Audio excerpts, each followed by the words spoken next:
Good afternoon, gentlemen, scofflaws, rebels, and Renaissance men. Happy International Pipe Smoking Day. I don't know if you knew this, some of you probably already do, but February 20th every year is International Pipe Smoking Day.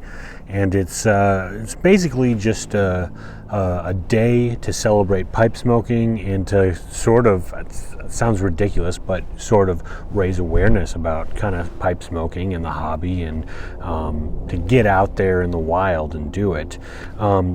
I have never made a video explaining how to smoke a pipe, just the basics of it.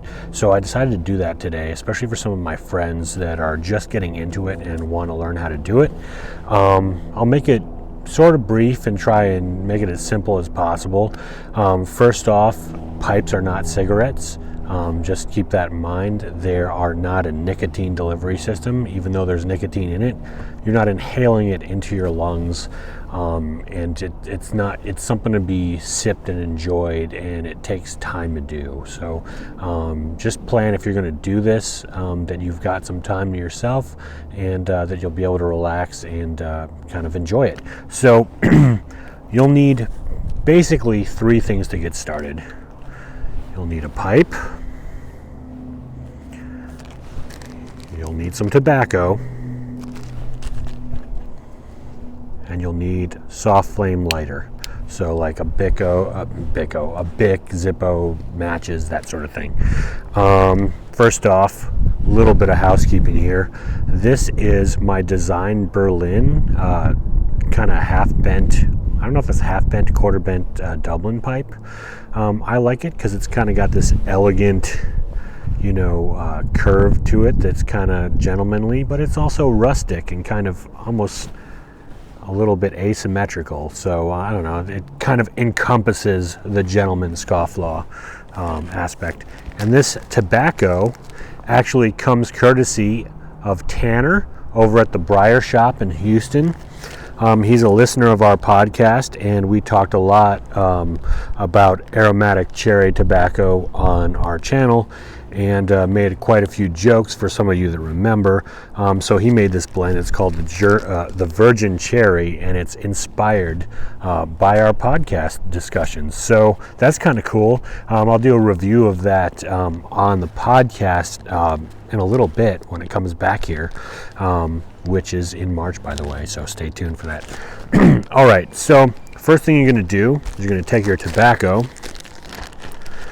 you're going to take your pipe, and you're going to I'm going to try and do this without making a mess. You're just going to kind of just put it in lightly, let it kind of fall in, and I'm losing all that beautiful tobacco onto the table and floor outside. But so you put it in there so it's loose like this, and you just want to kind of push it down a little bit so that it's down into the bowl again, just lightly. You're not jamming it down. And then fill it up again, and then do it again. Everyone's going to have their own way of packing it. You'll find over time, kind of what you like in terms of the draw. But it should feel like, people say it should feel like sipping through a straw, if that's what you prefer and like. I typically just do twice like that. A lot of people will do it 3 or 4 times. The sexist thing to remember is, there's a saying, it's a very old sexist saying, but it helps you remember, is first you pack it with the hands of a child, then you pack it with the hands of a lady, then with the hands of a man. So the idea is that it's a loose pack and then tighter at the top, so that when the tobacco burns, it compresses it. So anyway, so now that you've got that filled up, the first thing you're going to do is do what they call the charring light, or the false light. They call it that because typically it's not going to be the light that lasts long through your bowl. It's just to evenly light the tobacco and basically create that first layer. And so when you're going to light it, it's going to expand up, that you'll see, and then we're going to tamp that down afterwards. So let me get this going here. And when you light this, remember, you're not inhaling, you're just kind of sipping it into your mouth. And you just kind of want to cover all of the tobacco. So let me do it here. It's kind of windy outside, so sorry about that.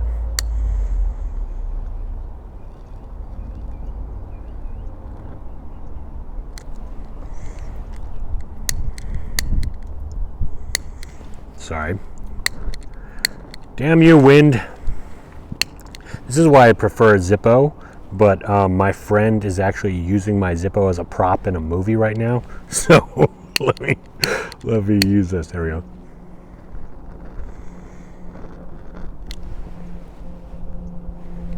So you can see how it's all mostly evenly charred. And then the next thing you're going to do, I forgot the other thing you need. You need a pipe tool. Why did I say there's just 3? It sounds good to say you just need 3 things. So a pipe tool. You can get these at any pipe shop, anywhere in the world, any online retailer.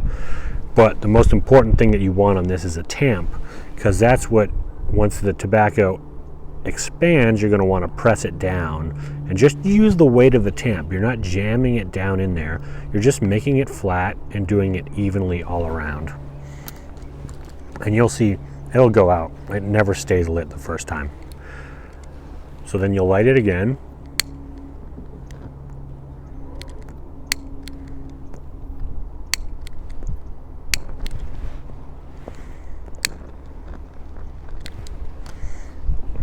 And then I typically give it another tamp. Just a super light one.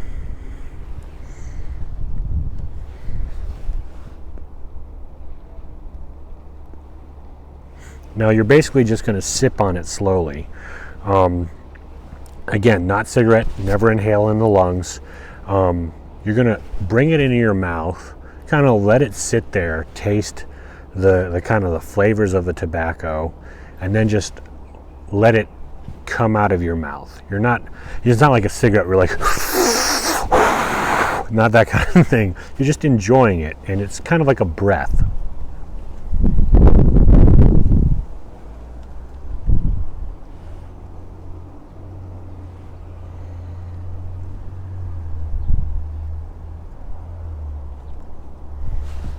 Mine's going out. Sorry guys, it's so windy right now.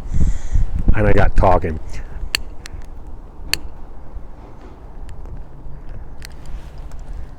By the way, Tanner, so far this is fantastic. Thank you for making that blend.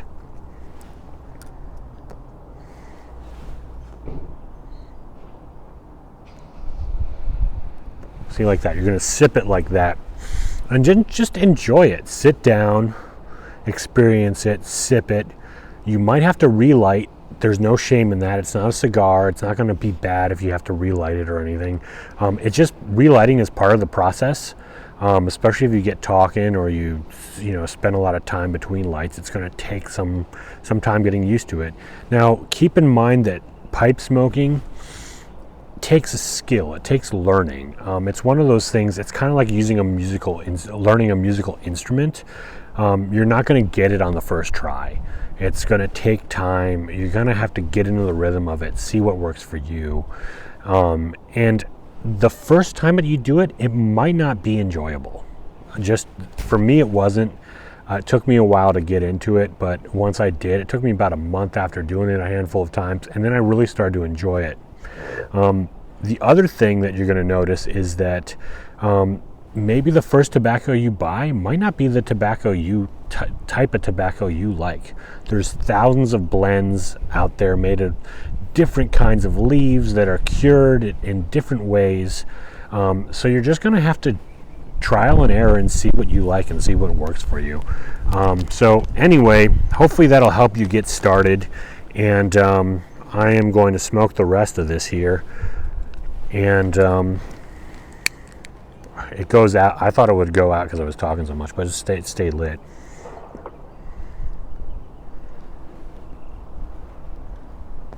So anyway, that's an intro to pipe smoking. Hopefully that was informative for you. And if you've never done it before, hopefully this will encourage you to try it. And get out there today if you are a pipe smoker. And, walk around, do it, let people see you, let people smell it. it's kind of a good conversation starter. And have a great International Pipe Smoking Day.